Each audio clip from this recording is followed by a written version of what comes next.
you should try. And it's actually something that I think in Prague there should be a Bhutanese restaurant here, so you can actually try it. Great, yeah. I think that I just might. Pavla, I would like to maybe ask you if you'd mind briefly sharing with us how long this partnership between Czechia and Bhutan has been going on for, and how does even such a connection between these two countries, so geographically separated, even emerge?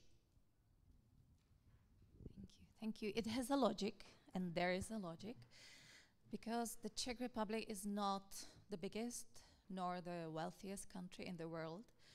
And that's why with our limited support from what we can mobilize from the private sector, from companies, from individuals, from volunteers, we always focus on smaller countries because there's a fit, there's a natural fit, and we need programs that are very tangible so that we can illustrate what can be achieved, what progress is UNICEF making in a country with its partners.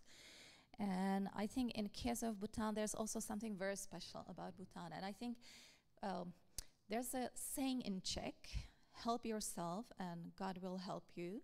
And I think this really goes true for Bhutan because the people in Bhutan, they really don't wait, they take their own initiatives. There's always an energy, there's always like the willingness to find their own solutions.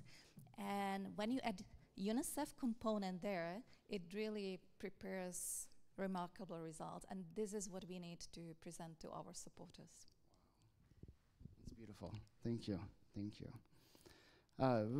Andrea, could you perhaps share with us the impact of this partnership and accomplishments made in the past few decades? How has the situation for children and women in Bhutan been impacted thanks to UNICEF and other partner organizations? Thank you. This year, well, in fact, this year is 50 years of the partnership between the Royal Government of Bhutan and UNICEF. So we're quite excited. I'm actually excited when you ask this question because when we look back at the gains that have been made for children, it's really quite remarkable. UNICEF started its work in rural water sanitation and supply, rural water sanitation 50 years ago, and now we're working across the life cycle approach. So for the last 50 years, we've made a big investment, and you can see the impact in health, nutrition, education, water sanitation and hygiene, and child protection. And I don't know if any of you know, 2 weeks ago was Global Immunization Week. And in fact, Bhutan is very proud to say, and we're very pleased and privileged we've been on that journey. In Bhutan, they have 99.6% immunization coverage. I get goosebumps every time I think of that. 99.6%. And that's due to probably 3, maybe 4 reasons. The first is political will from the highest level, from His Majesty the King. Bhutan is a constitutional monarchy. The government also declared that every single mother, every single child should have access to immunization, so you've got the political commitment. I would say the second is you've got these incredible health workers with boots on the ground. They will trek to the farthest flung village to vaccinate children and mothers. Third, we have supporters that are making it possible. So that's supporters that are giving us maybe 10 euros a month of your pension or your monthly salary. And that's what's making it really possible, because with that money we're able to ensure that there's good immunization coverage. And I would say the last is really the confidence. When I speak to mothers in health centers and I ask them, well, why are you here, when they're there to get their child vaccinated? I'm like, why did you come? And they're like, oh, we know it's important to get our children vaccinated. My mother told me, my neighbor told me, my sister told me, even the healthcare worker told me during my antenatal health check. So that's one area around immunization, which we're really, really proud. And they get it that if they do not vaccinate their child is at risk of dying from childhood diseases. I think the other area is 2 years ago, Bhutan was declared open defecation free. So that is an amazing accomplishment to be able to say. Nearly 40% of preschool children now are going to early childhood care and development centers. We still have to work on the other 60%, but parents are starting to understand the importance of the first 1,000 golden days in the life of a child, and the importance of having early detection if there's any, making sure their child's screened if there's any sort of learning disabilities or any other disabilities. And we also see in that we've got close to, almost every child in the country is enrolled in primary school, which is impressive. They're close to achieving universal primary education, SGG4, which is really impressive. And a lot of work went into that, right? There's a lot of advocacy to talk to families, to say why education is important, why your child should go to school. The other achievement I would say is also just last year the government ratified the Convention on the Rights of Persons with Disabilities. And that really underscores the commitment and the effort from the government to ensure that all children, regardless of their abilities, has the right to achieve their full potential. So we're seeing more children going to school, mainstream school. We still have work to do to make sure all of the children with disabilities have that same opportunity, and also supporting the parents and making sure that the teachers have the right skills. Because you're going to have very different types of children with disabilities. So these are just some of the achievements for children that the Royal Government of Bhutan has achieved over the last 5 decades, that UNICEF has been very privileged to accompany them on that journey. Wow, that's great. Thanks. Pavel, you've, over your last half century with UNICEF, you've also visited Bhutan on several occasions. Maybe would you be able to share maybe one memory that maybe could be one of your strongest memories of your time in Bhutan? When I first traveled to Bhutan, which is some 20 years ago, it was not so notorious or popular as now. And actually at the check-in counter at the airport, the person looked at the destination and asked me, "Where is Bhutan? Is it in Indonesia?" So I think we have made some progress since then, and I think now it's one of the most famous countries for tourism, or at least a dream for many. But for me, every time I come to a different country, for me Bhutan is like onion, and onion is a very luxurious and expensive vegetable in Bhutan, which is interesting. So every time you peel off a different layer, and the country is totally different from how it looks on the outside, and I think it really takes time. You really have to get to know people, places, to understand, the undertones and everything. It's really so fascinating. I don't have any comparison among the countries that I have visited. But I think maybe one memory stands out. And I think one, maybe not the last visit, but the previous, we were there with a TV crew. And we shot a documentary about children living in the monasteries. This is one of the traditions, and I'm sure that Andrea will speak about that later. And it's one of the specifics for children in Bhutan that, especially boys at a very young age, come to the monasteries, sometimes as young as 5 or 6 years old. And we really wanted to capture what it means to be a child in a monastery. And I knew, well, we knew all the facts, and it's a bit, well, you know it, but it's a bit abstract, it's a bit intellectual, how children live. And we stayed with them, actually, and I slept in the monastery. We stayed overnight. And it was such a life-changing experience in many dimensions. But being there, sleeping there, getting up at 4 in the morning, brushing the teeth in freezing cold, and staying with the kids all the day until the evening, it was remarkable. And quite honestly, at 8, I was already dead. I was so exhausted. It was incredible. I realized that in the day, there's no moment for these children to be on themselves. You cannot choose what you eat. You cannot choose what you drink. You cannot relax when you are tired, when you are a monk. And at 8, when I already collapsed, these students still had 1 more hour to study until 9. And this killed me, because it was so powerful, and I have so much respect and so much admiration for their mission, but also it made me maybe appreciate even more what UNICEF does for these children. So it really is it's so much different when it's intellectual, you know the facts, and you live them. So probably this type of memory. Wow, that's great. Thanks.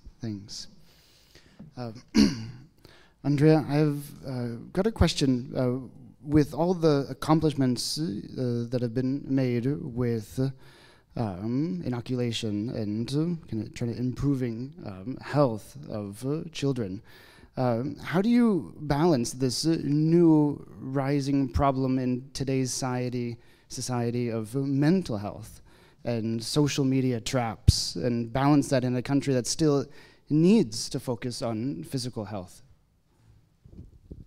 Thank you.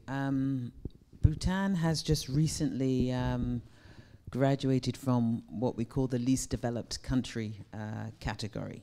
And that means that they're really focusing, they've had a lot of impressive growth in economic growth, socio-development growth. They were hard hit by the pandemic, just like many other countries. So there's a big push right now on GDP, growing the economy. And what we're seeing in Bhutan is a rise in mental health. There is a mental health crisis, as in many other countries, among children and young people and their parents. Some of them are struggling. Their spirituality is helping, because it's something that they're very grounded in their religion, in Buddhism, and in compassion, but it does have it is taking its toll. We are seeing an increase in mental health issues, suicide amongst young children, but at the same time, we're seeing we can talk more about mental health. I was talking to someone earlier on today. It's still not completely open, but we can talk more about how people are feeling. It's something that the schools, they have counselors, they have sessions where, they look for children that might have signs of distress, and try to have early interventions. You don't want to wait until you require clinical interventions, but there is a concerted effort to really make sure the different parts of the country, the system of education, health, the police, parents are also getting supported in terms of how to detect, and also to go on the preventive side. If you have a healthy lifestyle, if children are active, they are exercising, they're eating right, and I think with the introduction, Bhutan was one of the last countries in the world to have the television introduced. I think it was about 25 years ago, and very quickly followed the internet.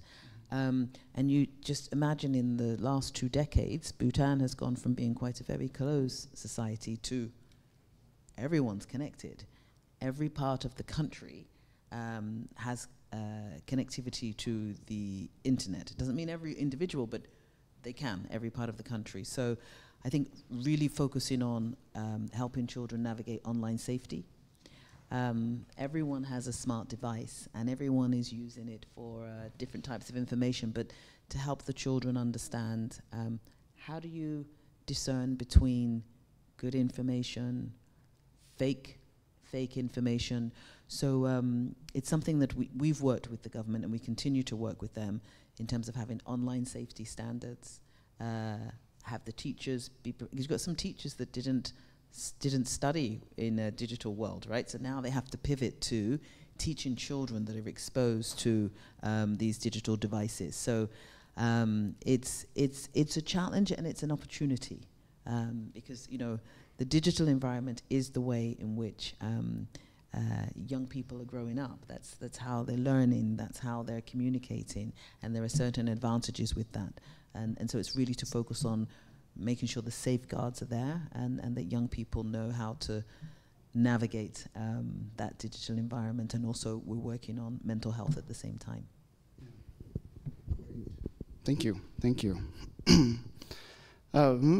It is a bit tied into perhaps this next question, as you know, now in this changing world of 2024, which is vastly different from 1974, and obviously 2074, it could look even more different than today. How do we see the evolution of UNICEF aid in the next 50 years, and challenges that you still aim to resolve as you do move from an LEDC to an MIC? What changes with the aid come with that? So perhaps some short, mid-term length goals, if you could walk us through some of that. Sure, thanks. And UNICEF, of course, we evolve with what the data tells us about what children need. And so there's 4 areas that we're working on over the next 4 years, and that's really around every child surviving and thriving. So it's taking care of addressing, we've done a good job in terms of getting mothers to deliver their children in hospitals. Everyone delivers their child in a hospital, but we're seeing neonatal mortality rates is still quite high, with over 55% of under 5 deaths are children dying in the first day. So that's something we need to work on, and that's linked to really making sure mothers are getting those health checks, that they're going, that there are 8 health checks that mums should get during their pregnancy, and that's one area to really just focus. These are some of those underlying areas that we need to address. We've got the triple burden of malnutrition, which is really undernutrition, or you might call it stunting, and then there's high rates of micronutrient deficiency among adolescent girls and some women, and these are the girls that will be mothers in the future, so we need to actually work on their health. And then emerging issues of which many countries have, overweight and obesity, as people are moving from rural areas to urban areas, as the roads have been connected and you can travel around Bhutan by roads, people are having a bit more of sedentary lifestyle. So that's one area of every child surviving and thriving. The second is really around education. So we've done a great job in getting the children into schools. They're there, which is great. It's just to make sure that while they are in schools, they're getting quality education. And when they graduate from schools, they have those 21st century skills that will help them find jobs for the future, because they are the future capital. That's the human capital for the country. So really focusing on the quality education and the 21st century skills is the second area. The third is really tackling those issues around, there's still violence against children. We also saw it peak in many countries during the pandemic. So that's an area that we will still continue to support the government with. And they've got quite an active civil society in Bhutan, and they fill the gaps, you know, where the government isn't there. So right now it's really shifting from doing ad hoc interventions around child protection and having more of a systemic approach, so that the government has social workers in place. They can look at, if there are issues within the family, they actually have a system in place that they can support the child, support the family, and make sure we're not losing any children in between. And I think the fourth is really supporting around the area of social protection, but, having shock responsive systems. Bhutan had really impressive economic growth, and then during the pandemic, the main source of income is hydro power, energy, and tourism. So during the pandemic, that went down, right? The tourism, there was no travel. So we saw during that period, they had, because it is a constitutional monarch, the king actually stepped in and was able to provide some social assistance to people to ensure they don't go down under. So the vulnerable families, which was a good initiative. But Bhutan is a constitutional monarchy, and it's something that the government should have, a shock responsive social protection system that if something happens, be it flooding or an economic shock, that they're able to take care of vulnerable children and their families. So those are the types of things that we've shifted to. It's more of a system approach to making sure the government is really fulfilling the rights of every child. So we evolve as the needs are there. And then, of course, I mentioned about the digital skills. So that's something that will not only be used for education, but if you want to talk about issues like violence against children, the fact that all of the country is connected, we can have online conversations. We can have online campaigns. If you want to reach mothers to ensure that they avail of their health checks, we can do it digitally. So digitization is really an opportunity for us to pivot and be relevant for the Bhutan now, and for children what they need in the future. Thank you. That's great. That's great. Thanks. I think we'll take our first question from the audience. We have, this question is for Mr. Hubacek. Mr. Hubacek, have you been to Bhutan? What do you like the most about this country? What is your most memorable experience in or with Bhutan? Thank you. Apparently, I was several times in Bhutan for the last, I may say, 20 years. Albeit I was appointed an honorary consul only in 2020. But I had opportunities to visit Bhutan since I had business interest in India, where I travel practically every 2-3 months. So from India it is quite easy to go to Bhutan. What do you like the most? Well, there are a lot of things you like in Bhutan, and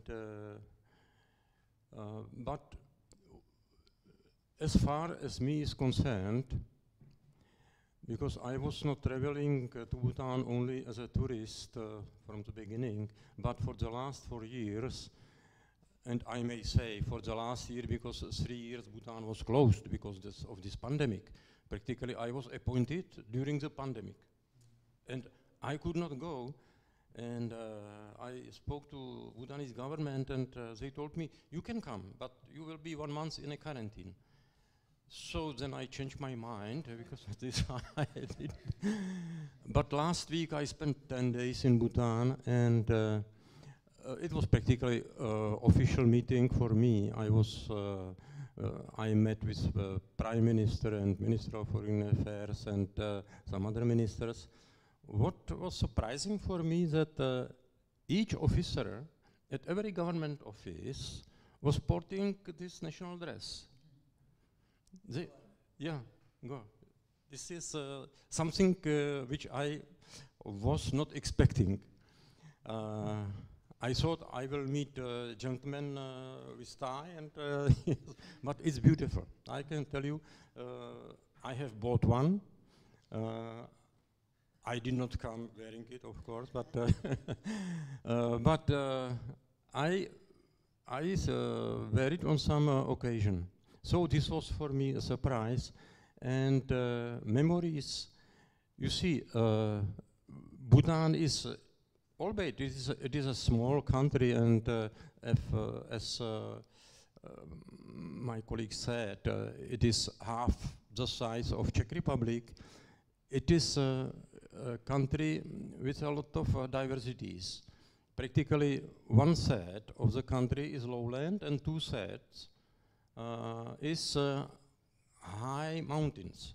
But when I say high mountains, we should imagine mountains which are 7,000 meter high. So it's because it is practically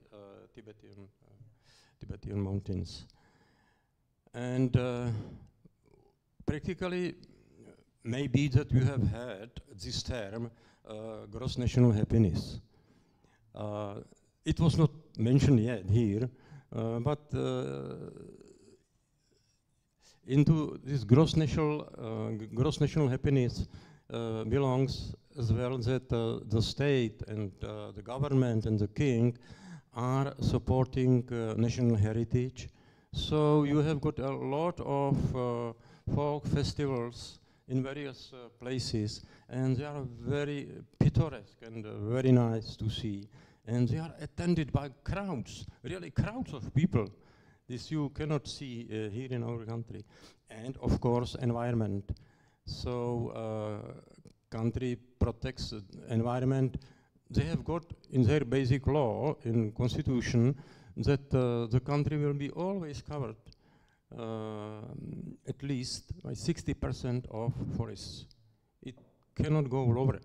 So it is not only this gross national happiness term, it is not only some slogan, but it is really something which has got impact on the daily life of every Bhutanese. So that's practically all to this question. Good, thanks. Maybe another question from the audience. Andrea, you had the opportunity to experience various cultures.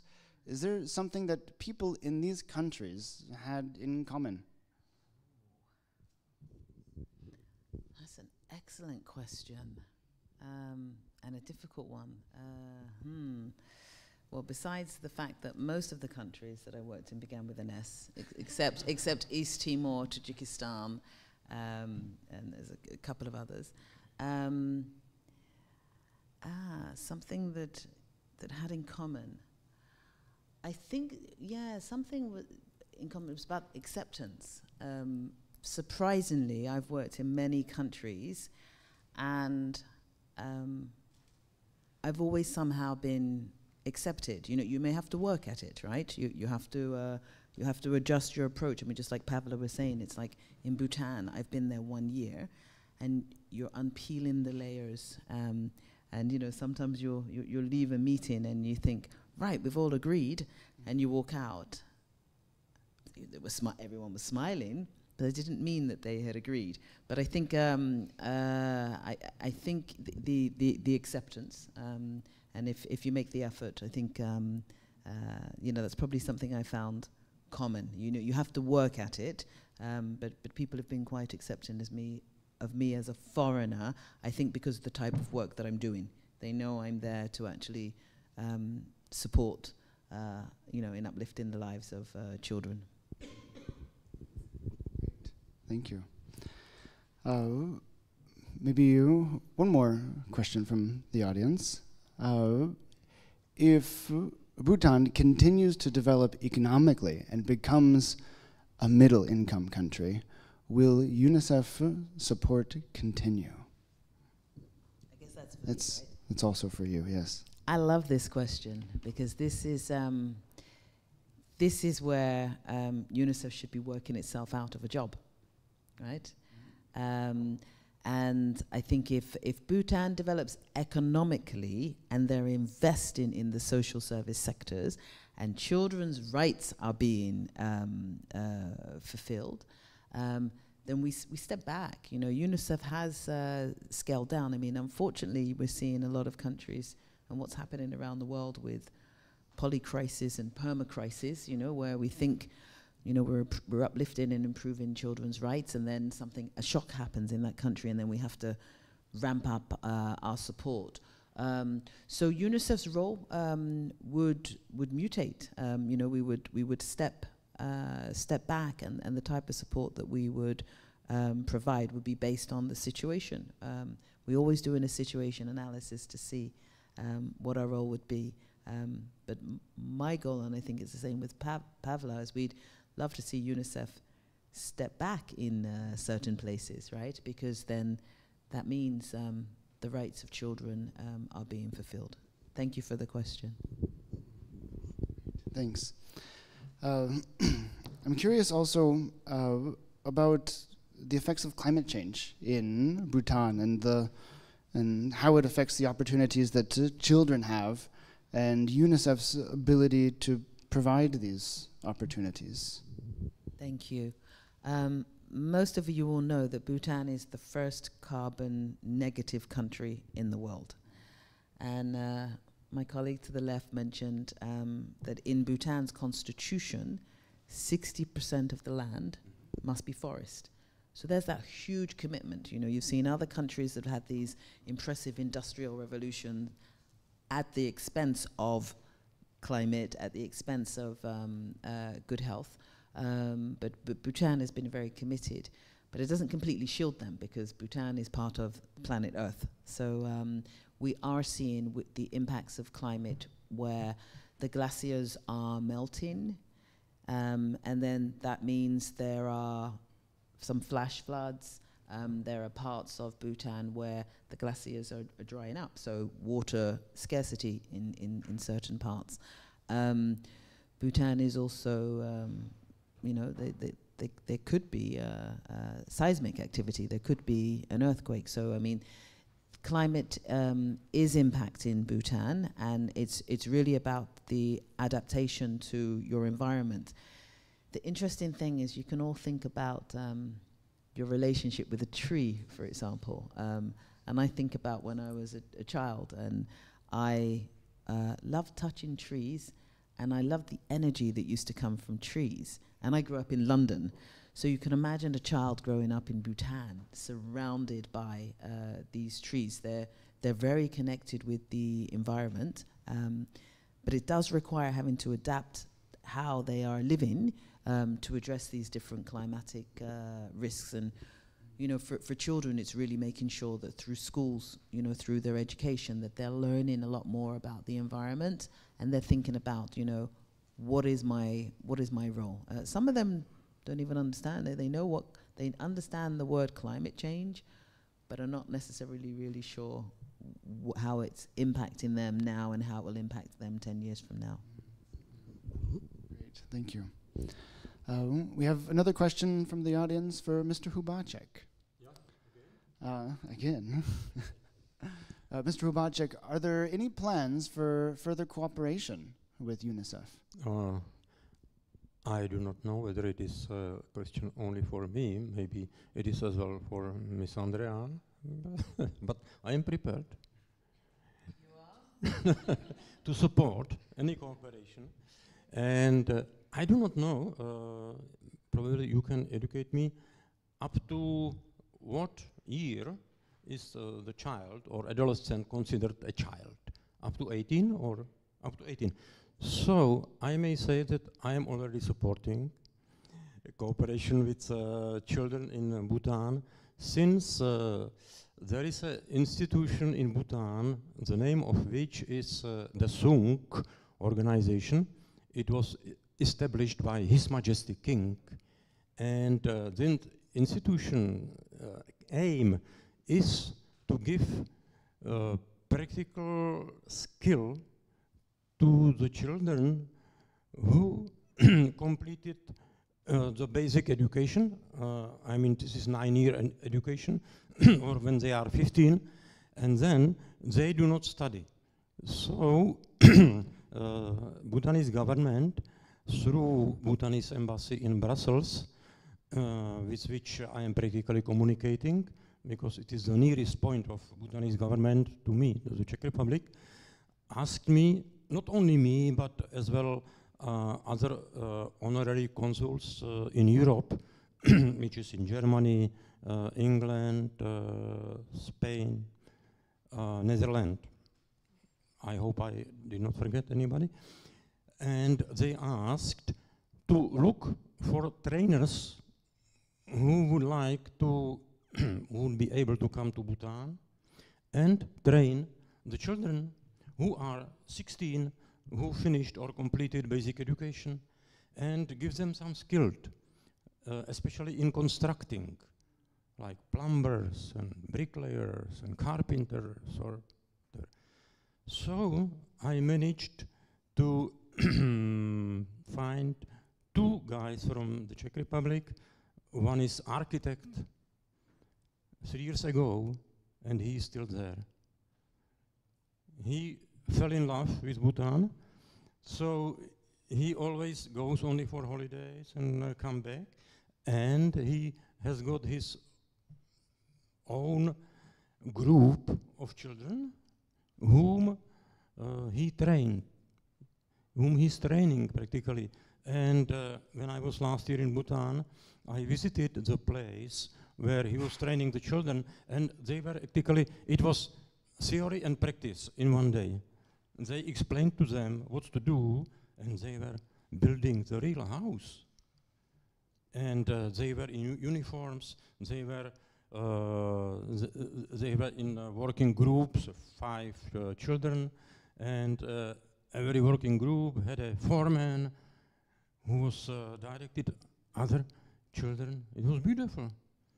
And of course, it was some 3 months theory before they could start, but it's working. So in that way, I am helping the children in Bhutan, but probably I should tell you that I'm supporting the cooperation between various institutions in Bhutan and the Czech Republic. I initiated, after my visit in Bhutan last year, when I visited RTC, which is for Royal Temple College, I was asked by RTC to try to develop cooperation with Charles University. 2 weeks ago, Memorandum of Understanding was signed between RTC and Charles University, enabling cooperation. It means exchange of students, scholarships, etc., etc. And similar cooperation exists as well between Purkyně Olomouc University and RTC. And then there is cooperation as well between Czech Office for Cadastre and Land Measuring and National Land Commission of Bhutan, which will enable to Bhutan practically to get some know-how which they may use in making proper cadastre, which is very important because this you need when you want to develop the country, when you want to construct. You should have clear ownership of everything and proper measurement, etc. So those are just examples of cooperation between Bhutan and Czech Republic, which I initiated. Thank you. That's great. Thanks. Wow. Next question is back to Andrea. Was working for UNICEF a clear choice for you during your studies, or did you pursue this career path through a different route? When I was much younger than I am now, I always had my grandmother was my paternal grandmother. She has 13 children, and she would always take care of others. And so I grew up with this idea of service, not UNICEF, but I had this idea that I should do something which gives back to others. And it was when I was working in the private sector, actually, and it was when I met someone who was working with UNICEF, and we got to talking about UNICEF, its mandate, and what it does, and I just thought, what an awesome responsibility, what an amazing organization, I want to know more. And I used to, when I was younger, do the trick-or-treat for children. I don't know if you have it here, it's the black and orange boxes, and I think it started in the US, in the United States of America, where around Halloween time, people would go and children would get in costume, and they would go to different houses and knock on the door and say trick or treat, and you would either give them, you know, chocolates or sweets, or do a trick, something mean for something scary for Halloween.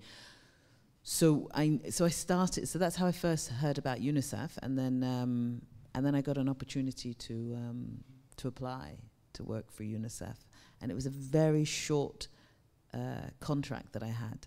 My first degree was in accounting, so it was covering for someone that had a finance job, and they went on mission abroad, and they just wanted someone for 2 weeks, and that 2 weeks changed my life, because I was like, wow, I want to know more. Wait, UNICEF is working there, and how do we do this? And so it was a bit ad hoc, but I think there was a deliberate direction that I didn't know about. And now I've been with UNICEF for more than 20 years. So I've sort of grown up in UNICEF. I think that's a good slogan for life, to live ad hoc. You know, we all have plans, but it never really ends up as we plan, does it? Oh, that's great. Andrea, there's another question about from the audience about UNICEF, and which UNICEF program is currently the most important in Bhutan, where urgent help is needed? So I would say right now, and I'm looking at it from a point of view of also funding, because I think in Czechia you've been incredibly generous, and some of the achievements that I mentioned to one of your earlier question, it's thanks to your contribution. You know, UNICEF, we're a fund, so we're reliant upon voluntary contribution from the individual person or through governments. So one area that we are really looking for funding is for the work with our adolescents, and that's really helping young people develop 21st century skills. We've covered, we're implementing an initiative which really helps young people go through critical thinking skills, critical thinking, and helping them come up with ways to solve solutions in their schools and in their communities. And then it also gives them the skills to be confident in life, and we call it upshift. And we've covered 28% of the schools right now, and we want to cover 100% of the schools, because we're already seeing the difference in the way in which children think, the way in which they learn, the way in which they're processing information. And there's a strong digital component in there, and you know, children are learning in a much different way than I certainly did. So that's an area that we really need support. Thank you. Maybe I'll step towards Pavla, and there's a question for you. What would you say are the biggest differences and similarities about being a child in Bhutan and Czech Republic? I've had some time to prepare for the question. And just reflecting on Andrea's words, UNICEF is a healthy addiction. So you come for a short time, and it's different from what you thought it would be, and then you stay, and every year is different, new projects, you see the results. It's such an amazing job, and thanks. Many thanks to all our supporters and volunteers and donors who are able to provide these critical contributions and support which help the children in need. And last year we calculated we added actually something, so also last year. So it's been over, I think it's a little bit more, but it's over 24 million that we have contributed from the Czech Republic to Bhutan in the local currency. And I think this is really amazing, and we are really grateful for that. And when you come to a school in Bhutan, the children look different.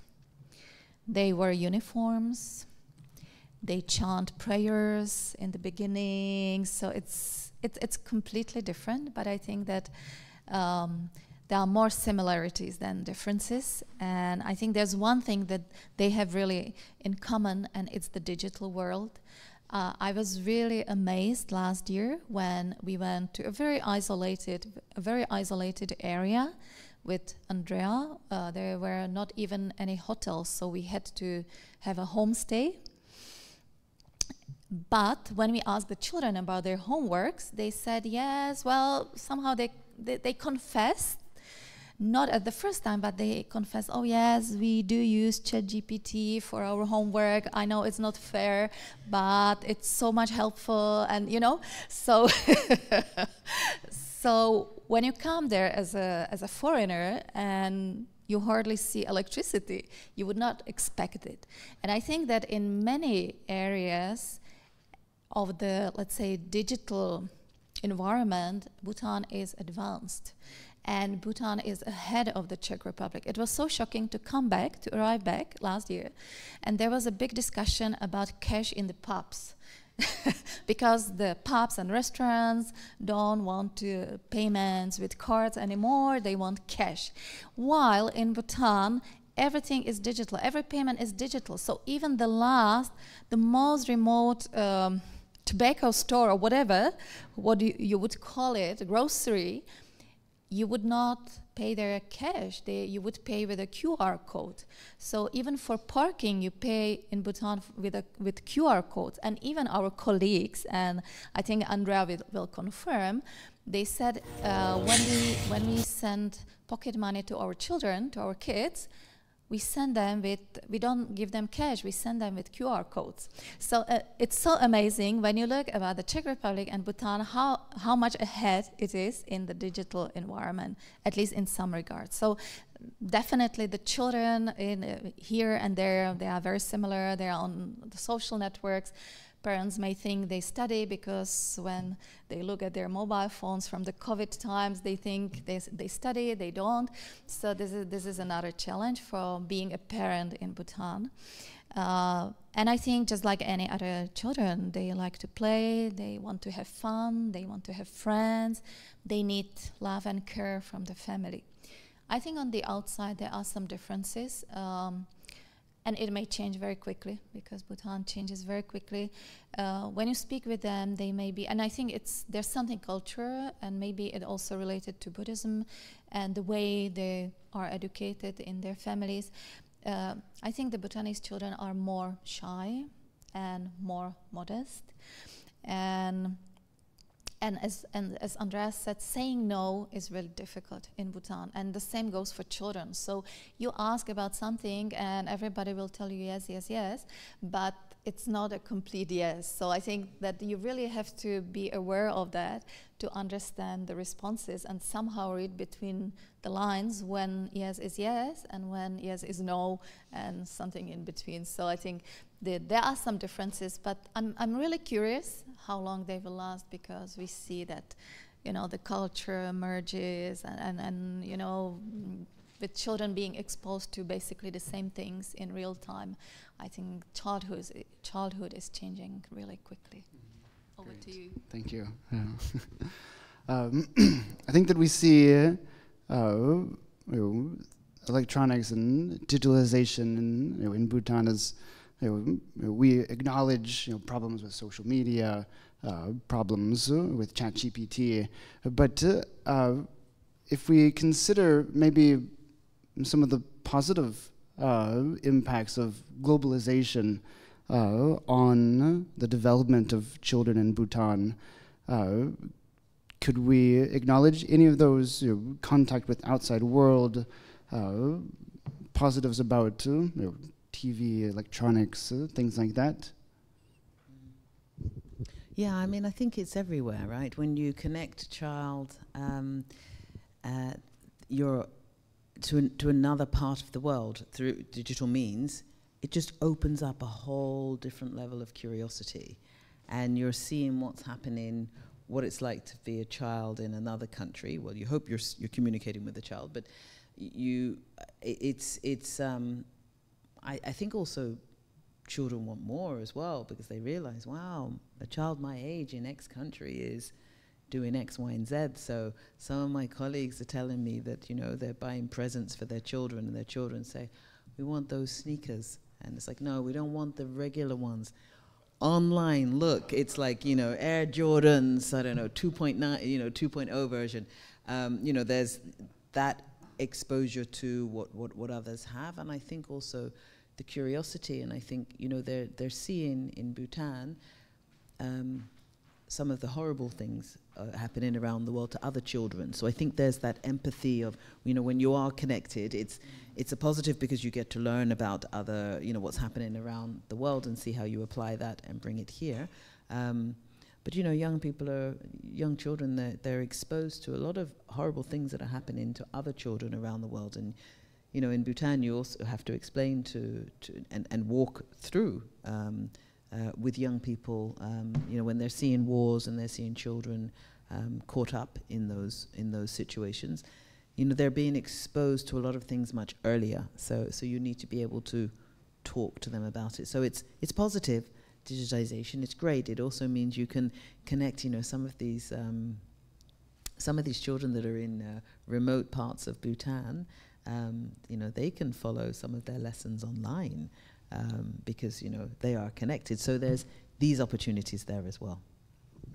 Thank you. Maybe one last question we probably have time for.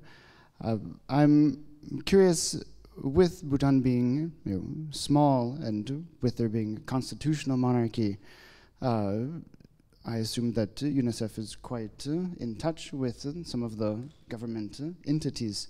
Do politics and the bureaucracy slow down UNICEF's work, or perhaps quite the opposite? How is the cooperation with the government?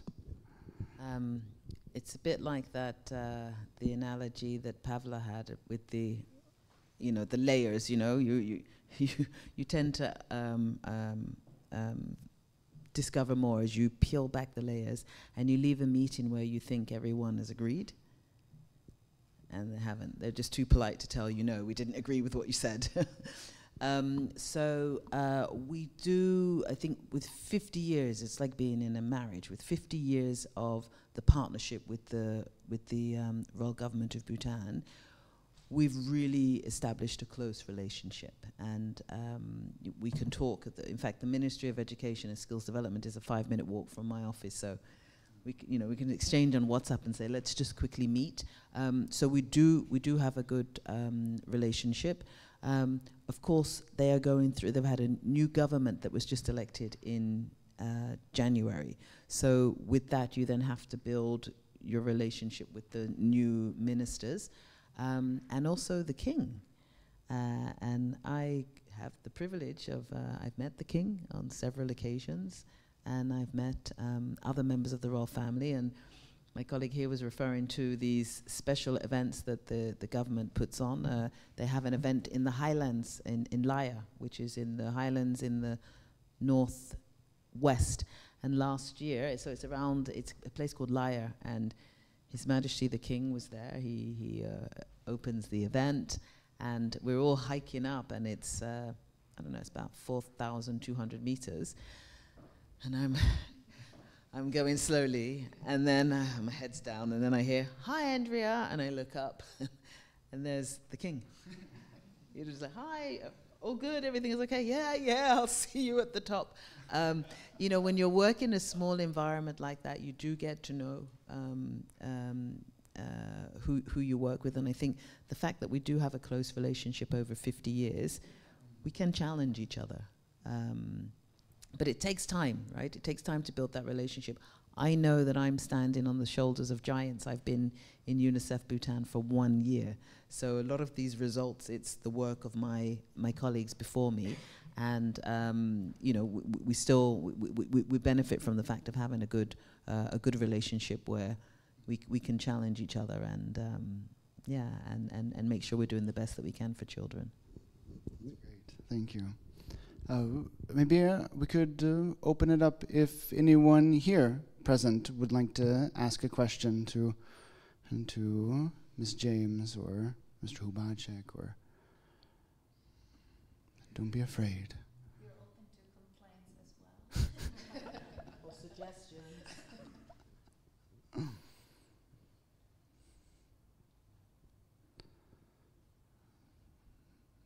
No, it seems. Okay, good. Well, with this, I believe our time has come to an end, and I would like to thank Ms. James, Mr. Hubacek, Ms. Gomba, all of you for coming out, all of you online who tuned in to celebrate this wonderful visit, and we hope to see you all again at a number of potential events in the future. Great. Thank you. Thank you. Gadinchila.